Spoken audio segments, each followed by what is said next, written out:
Hello' everyone, মোৰ channel ট্ৰিপ্টিলৈ আপোনালোকক পুনৰ এবাৰ স্বাগতম জনাইছোঁ। আজি মই সহজতে বনাব পৰা আটাৰ বিস্কুটৰ এটা ৰেচিপি লৈ আহিছোঁ।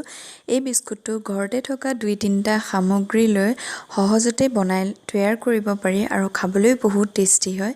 বলকচোন চাওঁ আহক মইনো কেনেকৈ বনালোঁ এই ৰেচিপিটো। এই ৰেচিপিটোৰ বাবে মই 2 কাপ আটা লৈছোঁ। আধা কাপতকৈ অলপ কম চেনি লৈছোঁ। চেনিটো আপোনালোকে মিহিকৈ গুড়ি কৰিও ল'ব পাৰে, মই গুড়ি নাই কৰা। আৰু কাপটোৰ 4 ভাগৰ 1 ভাগ ৰিফাইন তেল লৈছোঁ। আৰু এইফালে মই এটা ডিম ভাঙি লৈছোঁ। আৰু ইয়াত আছে এয়া আধা চামুচ বেকিং পাউডাৰ আৰু অলপ নিমখ। প্ৰথমতে মই ডিমটো ফেটি ল'ম।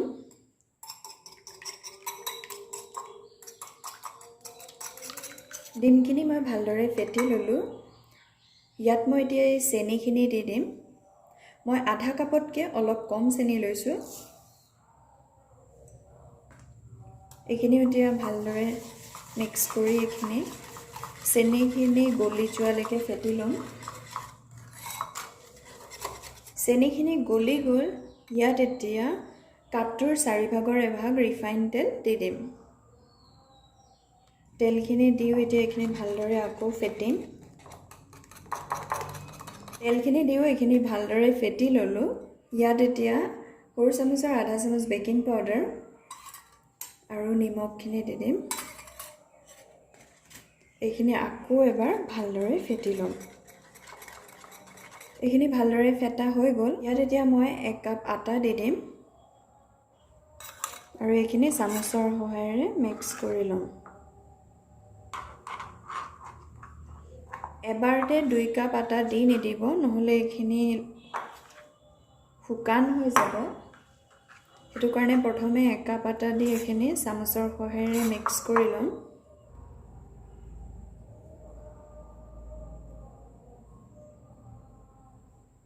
এতিয়া হাতেৰে এইখিনি মিক্স কৰিম। ইয়াৰ পৰা অলপ অলপকৈ আটা ল'ম আৰু এইখিনি মিক্স কৰি যাম।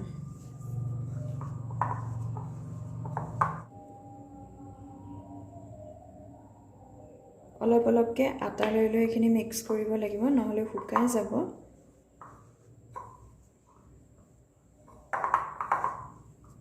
এইটো মোৰ মাৰি হৈ গ'ল। যেতিয়া হাতৰ পৰা এইখিনি এৰি যাব তেতিয়া গম পাব যে এইটো হৈ গ'ল। আৰু আমাক ডোটো বেছি টানো নালাগে, একেবাৰে ঢিলাও নালাগে। আৰু মোৰ 2 কাপ আটা লৈছিলোঁ, তাৰে ইয়াৰ 1 কাপৰ 4 ভাগৰ 1 ভাগ আটা থাকি গ'ল। আপোনালোকে সেইকাৰণে প্ৰথম আটা কাপটো পূৰা বাকি দিব আৰু পিছৰ আটা কাপটো অলপ অলপকৈ লৈ মিক্স কৰিব। তেতিয়া এইটো পাৰফেক্ট হ'ব ডোটো। আৰু এইটো বেছি টানো নহয়, একেবাৰে ঢিলাও নহয়, এনেকুৱা হ'ব লাগিব। আৰু যেতিয়া হাতৰ পৰা এইখিনি পূৰা এৰি যাব আটাখিনি, তেতিয়া গম পাব যে এইটো হৈ গ'ল। এতিয়া মই হাতত অলপ তেল লগাই লৈছোঁ আৰু ইয়াৰ পৰা অলপ অলপ চিঙি এনেদৰে গোল কৰিম। এইটো চাওক কিমান নিমজ হৈছে, এনেকুৱা হ'ব লাগিব। তাৰপিছত এইটো অলপ দীঘলীয়া সাইজৰ কৰিম।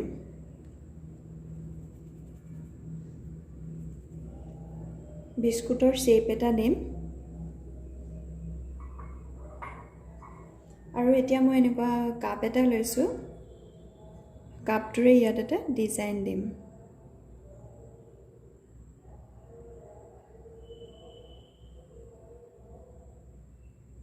তেতিয়া দেখিবলৈও ভাল লাগিব।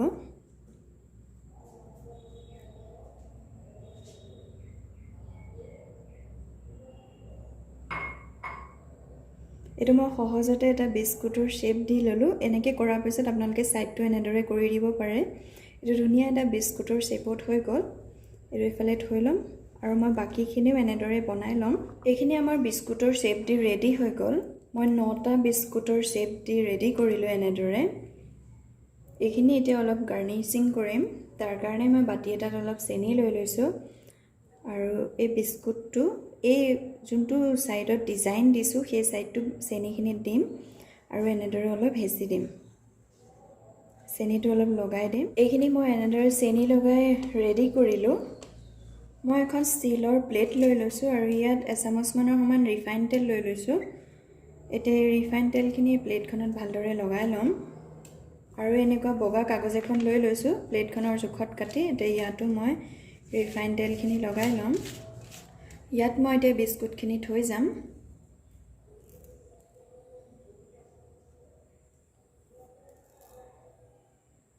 অলপ দূৰে দূৰে ৰাখিম।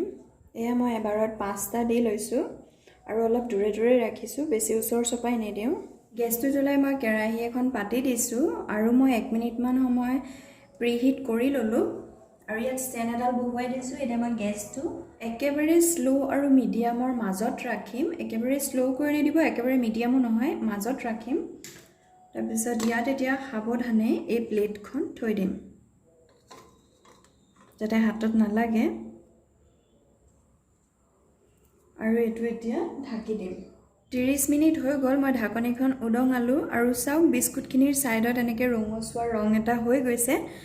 আৰু আপোনালোকে এনেদৰে সাৱধানে চুই চাব, এনেকৈ যেতিয়া টান টান এনেকৈ পাব। যদি এইখিনি এনেকৈ চাওঁতে ঢিলা হয় তেতিয়াহ'লে আৰু অলপ সময় ঢাকি আকৌ থৈ দিব, আৰু যদি এনেকৈ চাওঁতে এইখিনি টান হৈছে তেতিয়াহ'লে গেছটো অফ কৰি দিম মই এইখিনি সময়তে। আৰু এই প্লেটখন ঠাণ্ডা হ'বৰ বাবে উলিয়াই ৰাখি থ'ম। বিস্কুটখিনি ঠাণ্ডা হওঁতে মই প্লেট এখনত এনেদৰে উলিয়াই লৈছোঁ। মই 2 কাপ আটাৰে 9টা বিস্কুট বনাই ৰেডি কৰিলোঁ। আপোনালোকে যদি বিস্কুটৰ চাইজটো অলপ সৰু কৰে তেতিয়া আৰু হ'ব। এই বিস্কুটটো খাবলৈও বহুত টেষ্টি হয় আৰু বনাবলৈও বহুত সহজ। কম বস্তুৰে ঘৰতে সহজতে বনাই তৈয়াৰ কৰিব পাৰি। যদি আজিৰ ভিডিঅ'টো আপোনালোকৰ ভাল লাগিলে তেনেহ'লে লাইক কৰিব, ফেমিলি আৰু ফ্ৰেণ্ডছৰ লগত শ্বেয়াৰ কৰিব আৰু মোৰ চেনেলটো ছাবস্ক্ৰাইব কৰি দিব আৰু কাষতে থকা বেল বাটনটো ক্লিক কৰি অল কৰি দিব। তেতিয়া মোৰ আহিবলগীয়া নতুন ভিডিঅ'ৰ নটিফিকেশ্যন আপুনি প্ৰথমেই পাব। আৰু আপোনালোকে এনেদৰে ঘৰত ট্ৰাই কৰি চাব আৰু কেনে পালে মোক কমেণ্ট কৰি জনাব। আৰু ভিডিঅ'টো শেষলৈকে চোৱাৰ বাবে ধন্যবাদ।